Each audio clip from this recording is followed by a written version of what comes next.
Bonjour à tous et bienvenue dans Smart Tech, votre quotidienne sur l'innovation et le numérique. Alors ce contexte de grande vulnérabilité évidente d'établissements essentiels pour la société, aura sans doute motivé la présence du nouveau ministre délégué à la transition numérique aux universités d'été de la cybersécurité.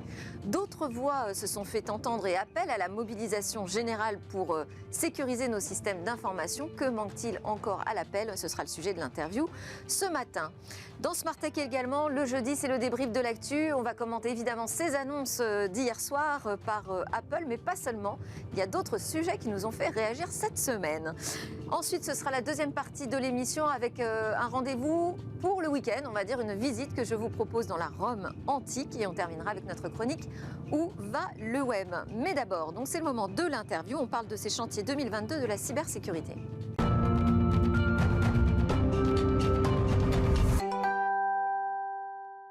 Mes invités aujourd'hui sur le plateau de Smart Tech, Mikim Chikli, directrice générale de Weboraba. Bonjour Mikim, très belle rentrée dans Smart Tech.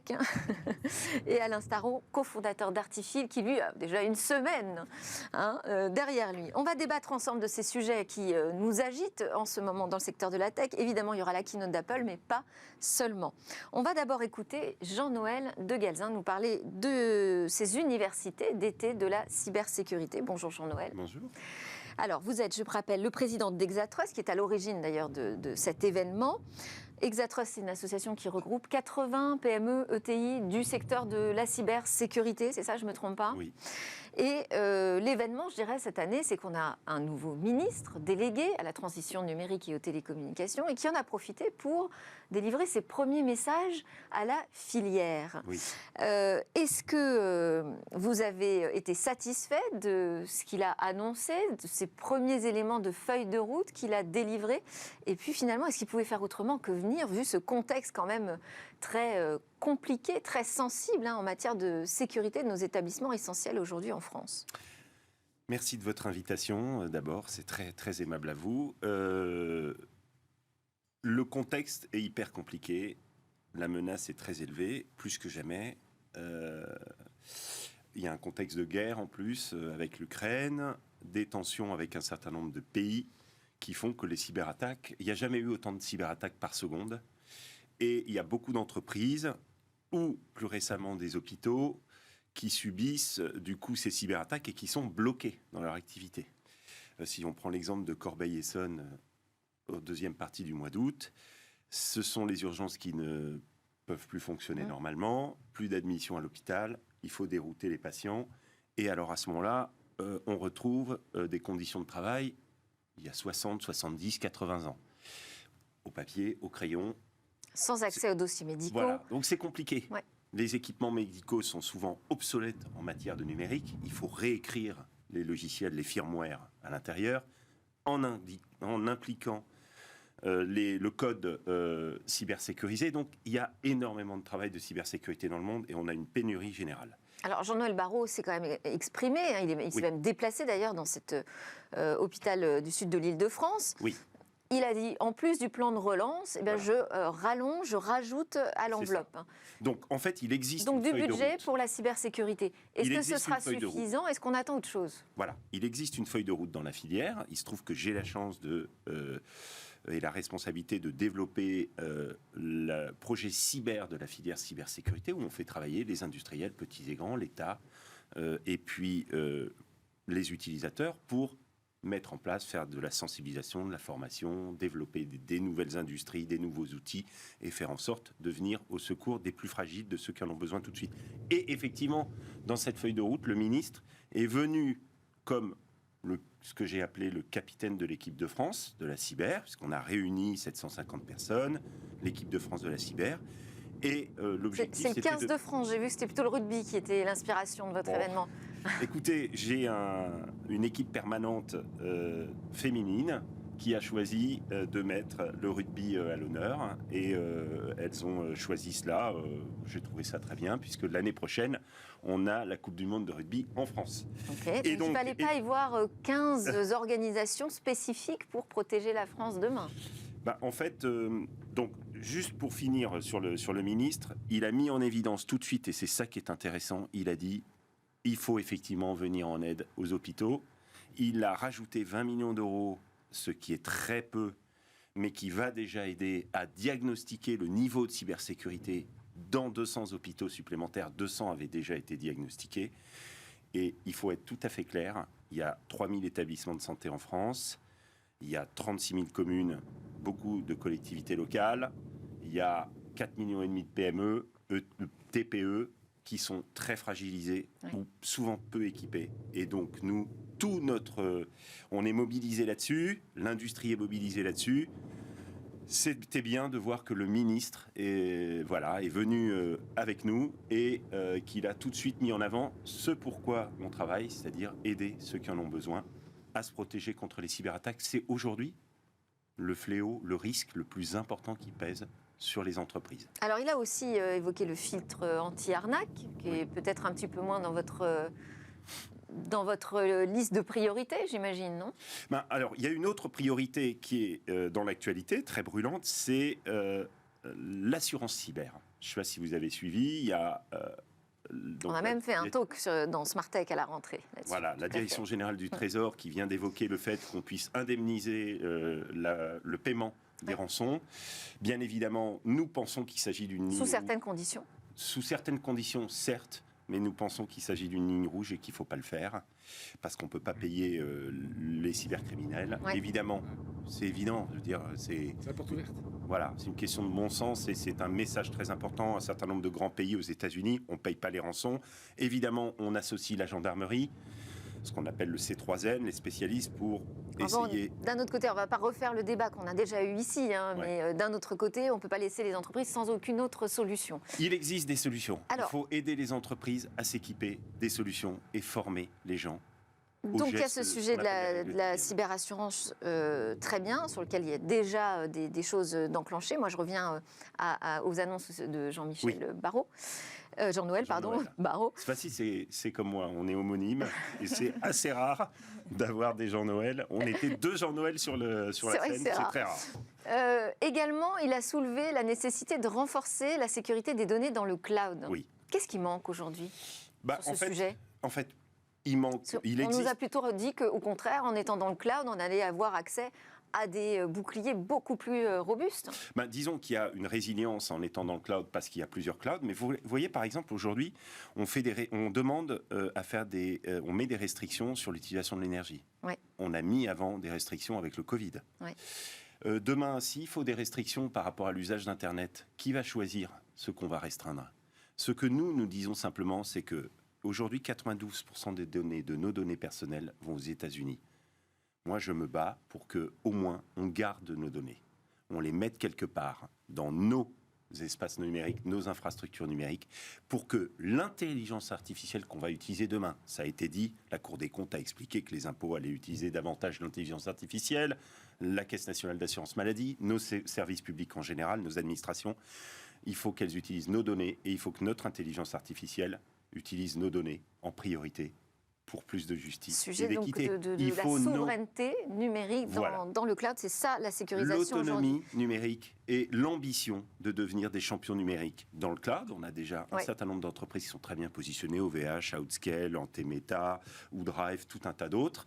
On a des champions dans la cyber, on a des champions dans l'IA. Moi, ce que je dis aujourd'hui simplement, c'est qu'on a les moyens de devenir les champions européens des infrastructures numériques de confiance. On a sorti un manifeste avec 80 signataires industriels qui sont les entreprises de la nouvelle génération qui portent les technologies pour manifeste pour une nouvelle ambition numérique. Voilà, il faut y aller, il faut offrir... c'était le moment de passer votre message auprès du gouvernement. Il l'a entendu ? Je l'ai passé auprès de Jean-Noël et je le passerai auprès de Bruno Le Maire la semaine prochaine et on ne lâchera pas sur ce sujet-là parce qu'on a une opportunité historique et puis parce qu'à l'heure de la souveraineté, on ne fait pas de la souveraineté pour faire du franco-français. On fait de la souveraineté parce que la France a les moyens d'être un leader mondial et d'emmener les Européens vers un numérique, justement, qui protège davantage les données et qui nous permet d'être innovants et qui permet à tous ceux qui ont envie de travailler dans le numérique demain, les femmes et les hommes, de s'impliquer, de créer, de développer tout un tas de nouveaux emplois et de tout un tas de de nouvelles choses au service de tous. Mais là, justement, il a pu voir quelles étaient les forces en présence, Jean-Noël Barrot. Il a vu un petit peu où en était l'état des équipes grâce à ces universités d'été. C'est ça. Autre personnalité quand même intéressante à écouter, c'est Guillaume Poupard, oui. le directeur général de l'ANSSI, l'Agence nationale de sécurité des systèmes d'information, oui. qui va bientôt d'ailleurs céder sa place. Vous savez à qui ? Très bien. Alors lui, il nous dit quand même la sécurité de l'État n'est pas encore optimale. Oui. Mais c'est ce que je vous le disais tout à l'heure. Il y a 36 000 communes, il y a 3 000 établissements hospitaliers en France, il y a 4,5 millions de TPE, PME. Il y a tout un tas d'administrations qui se font hacker régulièrement.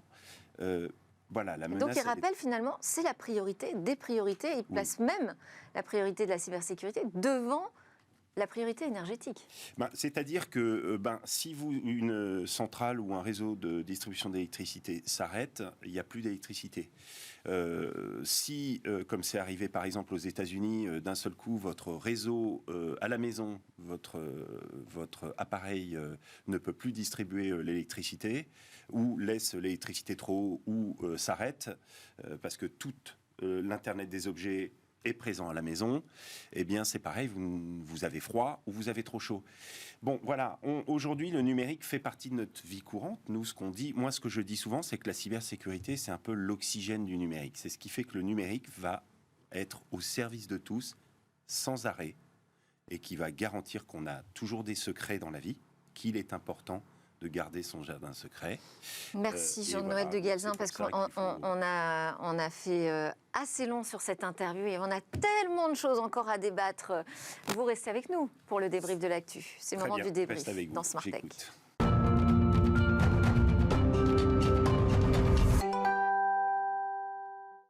Allez, c'est parti pour le débrief de l'actu. On n'a pas beaucoup de temps, 5 minutes chrono par actu chacun. Je vous demande d'être donc très incisif. Mikim Chikli, directrice générale de Weborama, et Alain Staron, cofondateur d'Artifil. Je ne suis pas inquiète, vous avez l'habitude de l'exercice.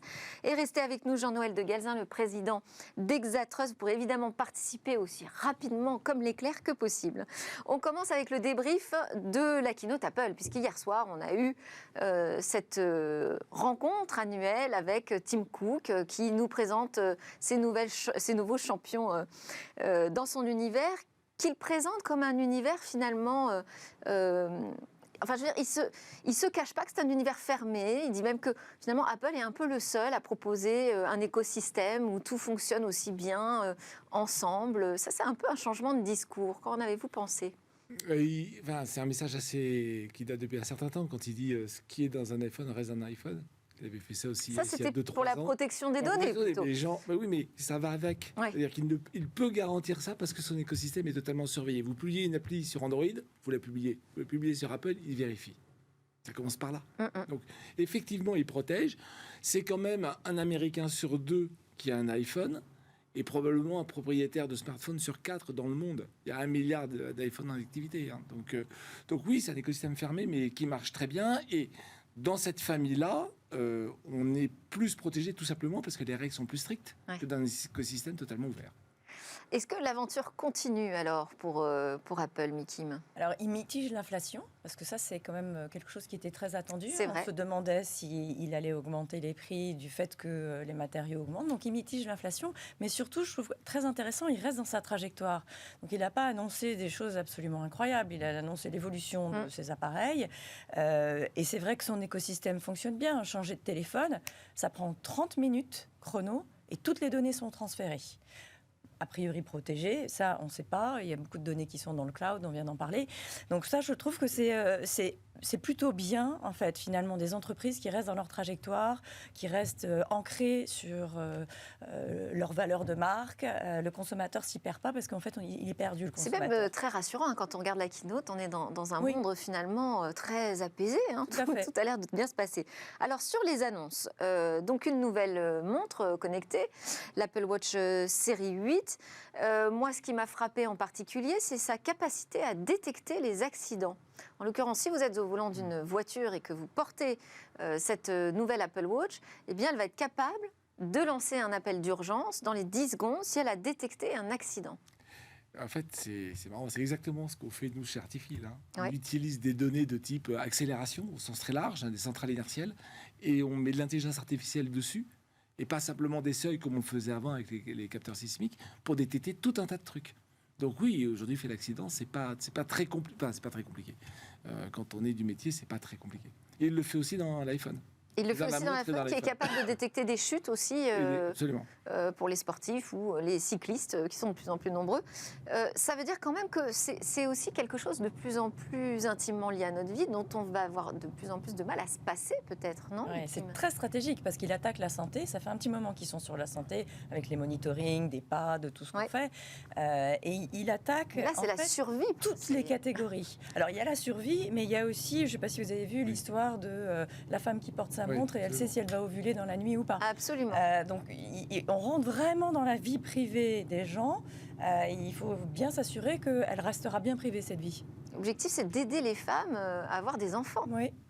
L'Apple Watch, Et- qu'est-ce que ça vous évoque, Non, Jean-Noël moi je trouve Gazin? que d'abord je pense que l'Apple Watch, Apple, grâce à son environnement, son écosystème, sort des applications qui donnent la voie de l'innovation à beaucoup de monde. Ce qui est intéressant, c'est de voir. Enfin après, c'est pas les meilleurs produits en termes de logiciels. Après, comme vous l'avez dit, souvent il y a plus pointu. Par contre, ce qui est intéressant, c'est que dans l'automobile aujourd'hui, on innove grâce au numérique. Donc le numérique est une innovation pour permettre de sauver la vie des gens. Maintenant, je pense que le numérique est une innovation qui va faire permettre beaucoup d'économies d'énergie. Ça, c'est quelque chose qu'on oublie parfois. Alors, vous vouliez rajouter quelque chose? Oui, il y a 3 ans, on hurlait parce que l'iPhone allait dépasser 1 000 euros. Ouais. Cette année, il n'y a plus d'iPhone en dessous de 1 000 euros. Ouais. Donc, on mitige l'inflation, mais quand même, ça monte et ils arrêtent le mini. Et en fait, ils le font parce que les petits ne marchent pas, très clairement. 2, aux US, il n'y a plus de carte SIM. Donc, Apple est en train, il continue ce qu'on appelle la disruption des opérateurs télécoms. L'opérateur télécom, son seul truc concret, c'est le bout de plastique qui s'appelle carte SIM. Maintenant, elle est virtualisée dans les téléphones. Enfin, elle est intégrée, donc elle est physique, mais elle est intégrée directement au moment de la fabrication dans le téléphone, et ensuite les opérateurs peuvent les activer à distance. Absolument. Et en fait, donc du coup, ça devient un élément. C'est pas forcément une carte SIM d'ailleurs. C'est un élément secure element qui est dans l'électronique, et donc du coup, le propriétaire d'Apple, de téléphone, Apple en l'occurrence, peut aller faire les contrats qu'il veut avec les opérateurs qu'il veut. Donc, on sort d'une notion B2C, on devient en B2B2C quand je suis opérateur. C'est-à-dire, je parle à Apple, je parle plus au client. Très compliqué. Et la dernière chose que je voulais dire, c'est Apple, il est très soft dans son design, très discret, tout est dans la technologie, et il vient de découvrir avec les montres qu'à un moment, ça ne suffit pas. Et ça montre RUG, je ne sais plus comment elle s'appelle, Ultra. Pour les athlètes. Le design est complètement changé et on se rapproche de ce qui se passe là, dans la on a vraie vraiment vie. des montres pour les femmes, la famille, les enfants et les sportifs et les athlètes professionnels. On a vraiment toute la gamme aujourd'hui et c'était quand même un très beau show. On enchaîne avec la prochaine news. Notre deuxième sujet de débrief, c'est la CNIL qui enquête sur Twitter. Alors, est-ce que là, on a l'avenir qui s'assombrit, je dirais presque gravement, sur ce réseau social ? C'est mieux qu'un feuilleton, Twitter. Enfin, je veux dire, c'est la série de l'été. On en a parlé, reparlé. Ce qui est très frappant, c'est qu'ils disent si on trouve quelque chose, on trouve quelque chose, puis si on trouve rien, on ne trouvera rien.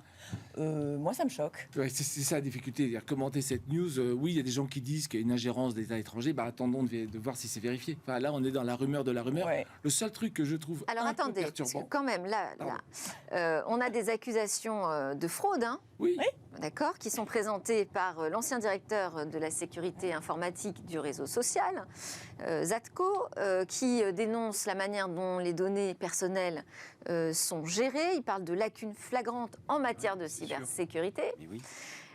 Si vous avez des informations, vous le dites. Vous allez acheter des données sur Internet, sur le dark web, vous verrez, les données, elles viennent de tous les grands réseaux sociaux. Donc, ce sont des milliards. Je veux dire, pas plus Twitter peut-être que les autres, malheureusement. Pas plus Twitter que les autres. Mais peut-être que Twitter n'est que un point d'une nombreuse liste. Il y a quand même, Instagram vient de prendre, alors c'est pas tout à fait pour les mêmes raisons, 405 millions d'euros d'amende. La problématique de la gestion des données par les réseaux sociaux et par un certain nombre d'opérateurs de données américains et probablement d'autres pays demain va de toute façon être pointée du doigt.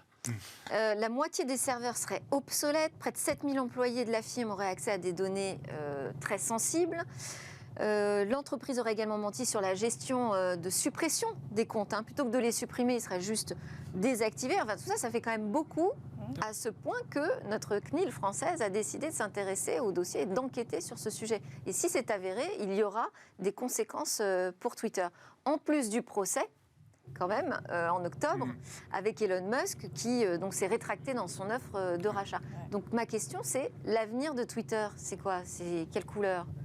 Noir, gris Moi, je pense que c'est la face visible de l'iceberg. Je suis assez d'accord avec Jean-Noël. À partir du moment où on va l'attraper, si on rentre dans le dark web, il y a toutes les données de tous les opérateurs. Mais vous ne pensez pas que ça puisse mettre en danger la survie de Twitter? Possiblement, on n'en est pas là. Mais demain, il y aura autre chose qui va se créer. Oui. En fait, ce qui risque de se passer, c'est la mise en danger du concept de réseaux sociaux, dont le métier est d'utiliser des données privées. Ouais. Donc à un moment, ça craque un peu de partout depuis déjà quelques années. Ça ne va pas s'arrêter de craquer. Donc voilà. Et Dorcel pense déjà à la suite. Il est passé dans le Web 3. Donc voilà, on sent bien que c'est un peu la fin d'une époque. Ça va prendre un certain temps. Mais j'ai l'impression que c'est la fin d'une époque. J'ai juste un petit clin d'œil. Est-ce qu'on imagine qu'on puisse faire ça à TikTok?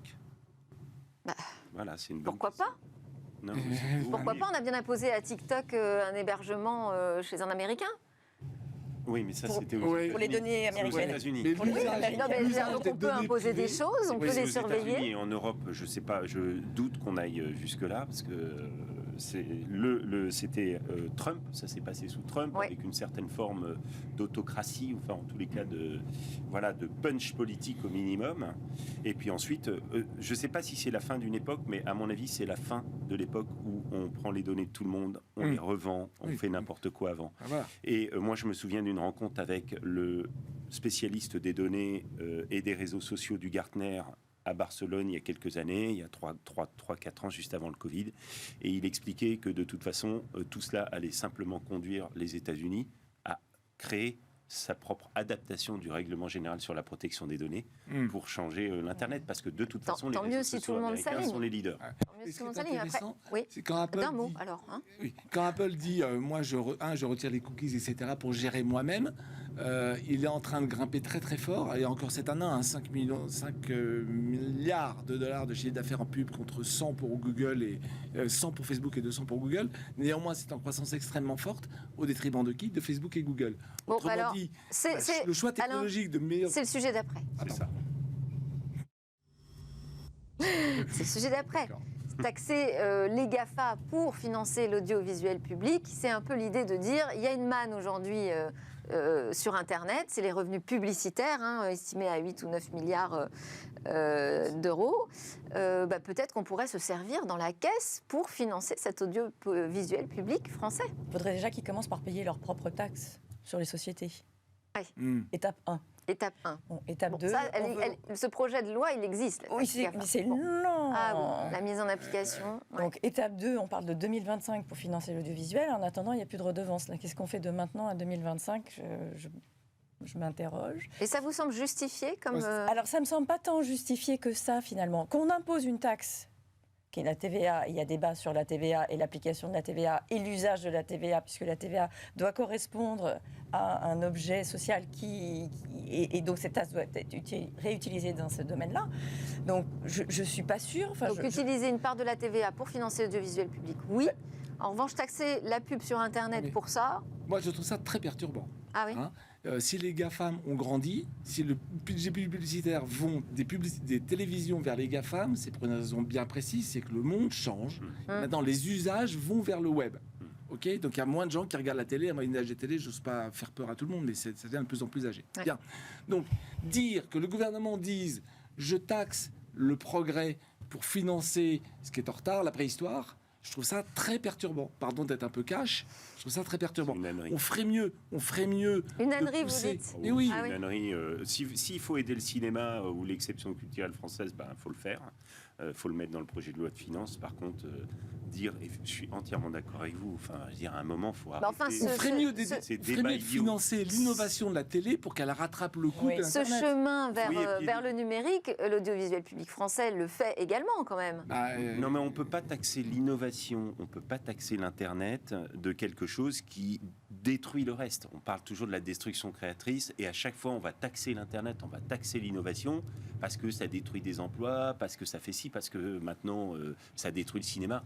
Mais si c'est pour flécher les investissements vers des trucs qui sont obsolètes, pardon, c'est quand même mes impôts aussi, je préfère qu'on finance l'avenir.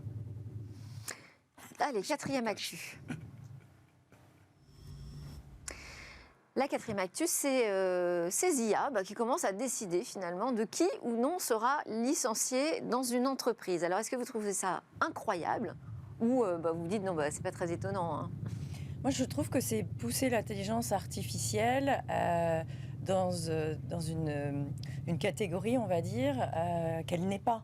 Parce que derrière l'intelligence artificielle, il y a qui ? Il y a un humain. Qui crée les algorithmes ? Qui va dire quel type de personne doit être licenciée ?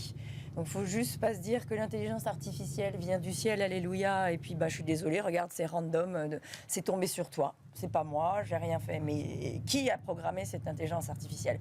Donc, c'est-à-dire qu'en fait, c'est pas un déresponsabilisation neutre et objectif. C'est ça que. Oui. Et puis être licencié, c'est jamais très agréable. Avoir une discussion humaine avec quelqu'un, et là, je trouve que la loi française est quand même bien faite avec l'entretien préalable au licenciement. C'est une période qui est extrêmement difficile. C'est le job des ressources humaines. C'est le job d'accompagner et de dire peut-être que c'est plus pour toi, peut-être que tu vas redémarrer quelque chose. L'accompagnement humain est fondamental. Donc se dire c'est pas moi, c'est l'IA, c'est se cacher derrière son petit doigt. Et c'est massacrer tout le potentiel de ce que peut faire l'IA, puisque du coup l'IA est montrée du doigt, accusée, l'Internet, les évolutions. Enfin, on revient sur la discussion d'avant.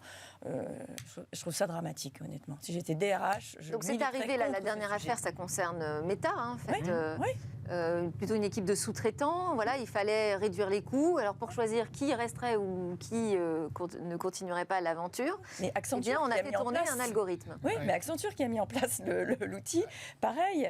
Mais c'est Amazon qui a démarré avec ses livres. Absolument, ouais. En 2021, je crois, quelque chose comme ça. Je suis pas sûr que ce soit pas du ressort de l'IA.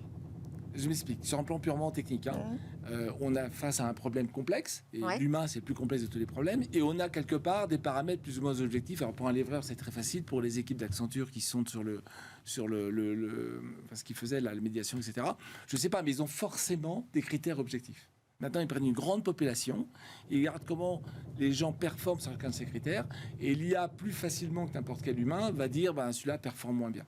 Voilà, c'est juste, donc sur un plan purement technique, c'est un beau problème. Mais ça veut dire que c'est jugé aussi uniquement sur la performance et sur des critères figés, finalement. Bien sûr. La performance, et techniquement, ça implique la traçabilité et l'analyse des données personnelles. Voilà, je pense qu'on n'en a pas besoin. C'est le début des problématiques de traçabilité avec l'IA. Vous allez voir que, de toute façon, ce genre d'histoire va se multiplier dans tous les domaines. Oui. Parce qu'on dit qu'en France, on est à l'abri pour l'instant, parce qu'on a une loi très protectrice et tout ça.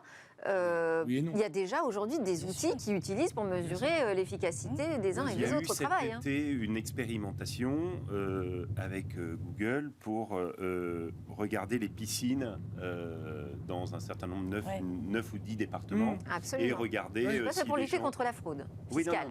Là aussi, c'est l'IA, l'utilisation des données. Les données, on va les chercher où ? On va les chercher avec Google, avec Facebook, avec les uns et les autres. Je vais vous dire un truc. 1, on n'est pas prêt à faire ça. 2, il faut héberger les données chez nous.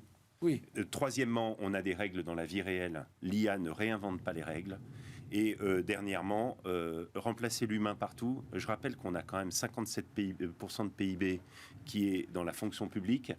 Qu'est-ce qu'ils vont faire, les gens, si on enlève toutes les fonctions de contrôle, si on commence à utiliser l'IA pour remplacer tout, on va garder 57% de... Donc ça remet aussi en cause tout notre modèle de société. Alors là, on pourrait vous répondre, si ça peut faire des économies. Oui, et puis de toute façon, depuis tout le temps, la destruction créatrice, les gens font depuis tout le temps autre chose. Et heureusement, les tracteurs ont viré les enfants des champs aux US. Voilà, ça transforme les métiers. Après, l'IA, c'est de toute façon, effectivement, comme vous le dites, c'est conçu par l'humain, mais en fait, c'est dans son application que l'IA, elle fait des erreurs. On parle de ressources humaines ici. Oui, donc ressources humaines, il y a humaines dans ressources humaines. Donc on est un outil qui nous aide finalement à mesurer des critères de performance, etc. Ça ne peut pas remplacer l'humain. On ne peut pas dire vous êtes fait virer parce que l'IA vous a choisi. Dans le cas des piscines, il y avait Alléluia. Dans le cas des piscines, vérification humaine, 8% d'erreurs. Voilà. Ce que fait l'IA, c'est assez mathématique. Cependant, les critères finaux de choix ne sont pas toujours explicites. Des fois, on a un truc qui marche bien, mais on a entraîné des modèles et on ne sait pas du tout pourquoi. Donc, on ne sait pas dire à quelqu'un pourquoi ça ne va pas. Parce que le programme ne le sort pas. Donc, il y a tout un c'est violent pour la personne qui prend le sujet. C'est juste inadmissible. T'es viré, on ne peut pas te dire pourquoi, parce que c'est l'ordinateur qui a choisi. La piscine, c'est assez facile, on peut vérifier ça. Alors, si vous avez envie de parler de l'actu qui vous a fait réagir cette semaine, il va falloir qu'on passe tout de suite à l'actu, c'est ça aussi. Oui. Alors, l'actu, c'est quoi? L'actu, c'est ça aussi. Moi, j'ai repéré cette fuite... non, je ne l'ai pas repéré. D'ailleurs, j'ai repéré l'info sur la fuite de données chez Orange Cyberdéfense qui, elle, a été détectée par Zataz.com avec l'excellent Damien Bancal qui va venir d'ailleurs nous en parler dans Smartech. Mais là, on est face à la diffusion de plus de 1500 clients d'Orange Cyberdéfense, c'est-à-dire des mairies, là aussi, des hôpitaux, mais aussi des médias. Et visiblement, le pirate met des accès serveurs en vente, tout ça dans le Darknet. Ça, c'est quand même très mauvaise image pour Orange Cyberdéfense. Ça doit être la 3e ou la 4e attaque connue de cette nature. Bon, là, il y a beaucoup de détails dans les données qui sont proposées. Vous savez, les cyberattaques, elles vont de toute façon faire partie de la vie courante, comme les problématiques au quotidien. Donc là, personne n'est à l'abri, c'est ça que vous nous dites. Personne n'est à l'abri. Il ne faut surtout pas se glorifier ça. Il faut rester très humble quand on est un professionnel de numérique et de la cyber. En tout cas, Je pense que les professionnels du numérique doivent systématiquement embarquer de la cyber dans tout ce qu'ils font aujourd'hui. Juste une petite règle. Oui, très vite, sur un parce budget que là, informatique, 10% de votre budget informatique va dans la cyber au minimum. 10% minimum, on en est loin dans certaines institutions. Miki, votre actu de la semaine. L'actu de la semaine. Fin juillet, Google annonce que finalement, badaboum, ils ne supprimeront pas les cookies tiers. Ils le reportent au 2e semestre 2024, tout doucement, c'est-à-dire 2025. Est-ce que c'est une bonne nouvelle? Pas une bonne nouvelle. Alors, ils n'ont pas poser la question. Ils n'ont pas eu le choix. Ils n'ont pas eu le choix. Pourquoi? Ils sont attaqués par la concurrence, pas que la concurrence française, la concurrence anglaise qui a tapé assez fort. Ils sont attaqués sur la problématique antitrust, et puis ils sont attaqués surtout parce que ils vont proposer des solutions qui finalement vont leur servir. La conséquence, c'est qu'on avait un marché publicitaire qui commençait à se préparer et qui peut peut-être mettre un coup d'arrêt. Or, justement, avec ce qu'on a dit sur Apple, ça reboucle. Les cookies ne sont plus suivis sur Apple, sur Firefox, et donc il faut absolument aller dans le bon sens et protéger les données personnelles. Les cookies tiers traquent tout. Il faut aller donc sur la protection des données. Il faut basculer. Alain, votre actu de la semaine. Encore plus vite, s'il vous plaît. La semaine dernière, un nouveau règlement est tombé en Chine. Si vous voulez déployer des voitures autonomes en Chine, il faut demander une licence. 20 constructeurs ont obtenu cette licence, tous chinois. Il s'agit de savoir que deviennent les données de territoire, la cartographie d'un territoire. Eh bien, j'appelle ça du protectionnisme économique, dire il n'y aura que les voitures chinoises qui pourront être autonomes en Chine. On a bien compris, protectionnisme économique. Merci beaucoup Alain Staron d'Artifil. Désolé, on n'a vraiment plus de temps. Miki Mchikli de Weborama et Jean-Noël de Guelzin d'Exatrust. Merci pour vos commentaires. Juste après la pause, on se retrouve pour l'interview Week-end. Vous êtes bien de retour sur le plateau de Smartech, votre quotidienne sur l'innovation et le numérique. Et c'est le moment de vous proposer une interview, on va dire week-end, en tout cas pour le moment où vous aurez un petit peu de temps pour découvrir cette nouveauté. Cette nouveauté, on va la découvrir d'ailleurs à distance avec Sophie Madeleine qui est connectée avec nous. Bonjour Sophie, vous êtes spécialiste de l'architecture et de la topographie de la Rome antique, directrice du CIREV, le Centre interdisciplinaire de réalité virtuelle de l'Université de Caen. Et vous travaillez, j'ai appris ça, vous travaillez dans la plus grande salle de réalité virtuelle de France en université. Qu'est-ce que vous faites là-dedans et à quoi ça ressemble ? Alors en fait, nous avons la plus grande salle universitaire de France qui utilise la réalité virtuelle au service de la recherche. Donc en fait, ça correspond à un cave, c'est-à-dire qu'on est dans une salle complètement recouverte d'écrans sur les côtés, sur le sol, et on utilise la réalité virtuelle pour tous les domaines de la recherche. Alors si on est un petit peu plus précis, pour la restitution patrimoniale, pour essayer de s'immerger dans des mondes virtuels, dans des mondes qui ont disparu.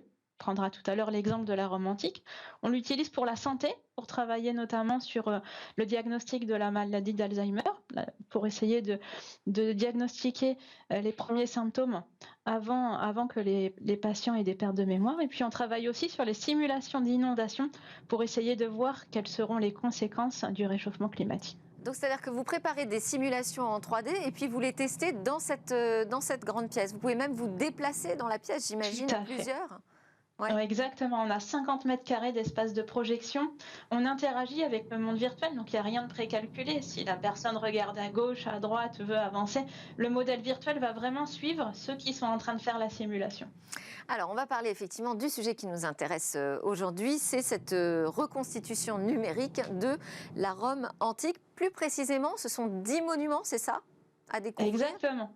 Exactement. Donc en fait, l'utilisateur peut télécharger l'application Roma in Tabula et découvrir 10 bâtiments, comme par exemple le Colisée, et bénéficier du résultat des dernières recherches effectuées en milieu universitaire. Donc vous pouvez découvrir le Colisée, vous balader dedans comme si vous y étiez avec un petit personnage qui s'appelle Caius, et en même temps accéder aux sources qui justifient la restitution. Donc on est à la fois sur du scientifique et sur du ludique. Donc c'est une application qu'on charge sur son smartphone, ça marche que sous Android si ma mémoire est bonne? Voilà, donc sur support Android ou sur PC, pour ceux qui seraient sur ordinateur. Et on peut naviguer dedans avec des joysticks virtuels ou avec une manette de jeu vidéo. Et alors on est à l'époque donc, de l'empereur Constantin. Quels sont ces 10 monuments là? On a vu le Colisée, quels sont les autres? Alors écoutez, le Colisée, vous pouvez circuler dans les grands bâtiments du Forum romain. C'est le centre historique de Rome avec basilique de Constantin, basilique Émilienne, basilique Julienne. Entrez dans la curie, là où les sénateurs prenaient les décisions importantes à l'époque républicaine. Et puis visiter les grands tombeaux, mausolée d'Adrien, mausolée d'Auguste. Voilà, j'invite vraiment les auditeurs à aller se promener dans la Rome antique. Et on peut interagir avec son environnement ou c'est juste une visite passive? Ah non. L'intérêt de la réalité virtuelle, justement, c'est d'éviter d'être passif, c'est d'être actif, c'est de choisir soi-même ce que l'on veut faire.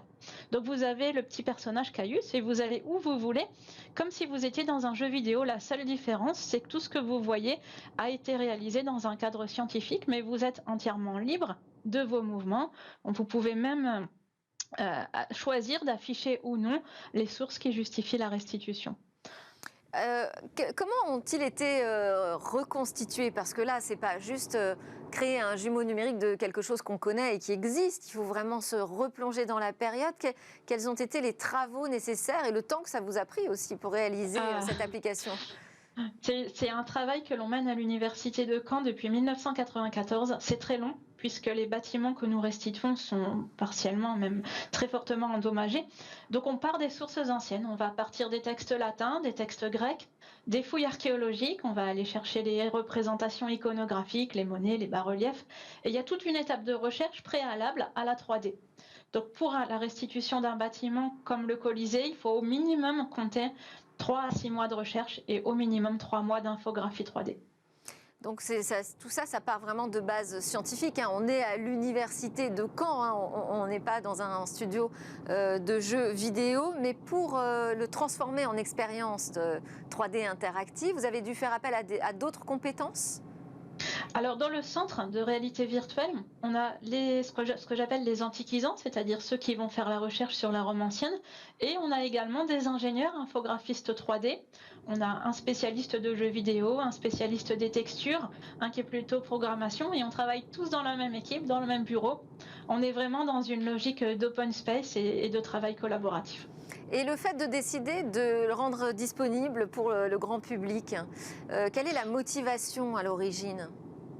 Ça, c'est plutôt une motivation philosophique parce que nous considérons que la recherche n'a pas d'intérêt si elle va être uniquement partagée dans les publications classiques. Combien de personnes vont lire un article sur par exemple, les couvertures servant à protéger les spectateurs du soleil dans le Colisée? On va vraiment s'adresser à un petit nombre de personnes. Là, ce qui nous intéresse, c'est de toucher le grand public. Le grand public est attiré par ces technologies. Et pourquoi est-ce que les universitaires ne partageraient pas avec ce grand public les résultats des recherches, mais de façon dynamique et ludique avec la réalité virtuelle? Plus facile que juste des données en open data, hein, c'est sûr. Exactement. Merci beaucoup. Sophie Madeleine, ingénieure de recherche HDR, directrice du CIREV, le Centre interdisciplinaire de réalité virtuelle de l'Université de Caen. Et donc, je vous invite à découvrir cette application Roma in Tabula ce week-end, pourquoi pas. À suivre dans Smart Tech, où va le web ? Où va le web? Donc c'est notre regard quotidien sur ce futur possible du web qu'on peut appeler le Web 3 ou encore le métavers. Et là, Eva Bensadi va nous raconter pourquoi a été créé le premier sans domicile fixe dans ce métavers. Eh bien pour sensibiliser les visiteurs aux conditions de précarité des personnes les plus sensibles. On va voir quelle forme ça prend. Qui a dit que le métavers, ce n'était pas la vraie vie? Le métavers compte depuis quelques semaines maintenant son premier SDF. C'est une idée de l'association française Entourage, spécialisée dans la création du lien entre citoyens et personnes sans domicile. L'idée ici, alerter sur l'isolement des personnes les plus précaires dans la vie réelle. Son nom, Will, il se trouve au 3,1 Genesis Plaza à Decentraland, l'une des plateformes les plus réputées du métavers. Les vêtements virtuels de Will coûtent 15 €, c'est la seule dépense de l'association. Will a été conçu au sein du comité de la rue, constitué d'anciens sans-abri, et ils ont projeté ce qu'ils avaient vécu. Le personnage peut échanger avec vous et toutes les personnes qui viendront à sa rencontre, et il passe des messages. C'était le cas d'ailleurs pendant l'entre-deux-tours des élections présidentielles. Will interpellait à l'époque les candidats sur l'absence du sujet du lien social entre les débats. Petite astuce de l'association, Will incitera les utilisateurs à utiliser l'application Entourage et donc à s'engager pour la cause. Aujourd'hui, on recense plus de 300 000 sans-abri en France, mais l'isolement ne se limite pas à ce chiffre. Le président d'Entourage a surtout voulu interpeller le grand public sur le développement des nouvelles technologies. Elles peuvent, selon lui, affecter les interactions sociales, notamment avec les personnes les plus précaires. D'autant plus dans un univers davantage connu pour ses achats et ventes de terrains virtuels à plusieurs milliers d'euros. L'idée était de se saisir de ce paradoxe criant dans notre société. Nous n'avons jamais été aussi connectés et pourtant jamais autant isolés derrière nos écrans. Un paradoxe qui risque de s'accentuer davantage avec le développement du métavers selon l'association. Merci à tous de nous suivre. C'était Smart Tech. Vous pouvez nous regarder sur la chaîne Bismart les matins dès 11h, mais également nous suivre en podcast ou encore sur les réseaux sociaux et en replay comme vous le souhaitez. On se retrouve très bientôt. Je vous souhaite une excellente journée.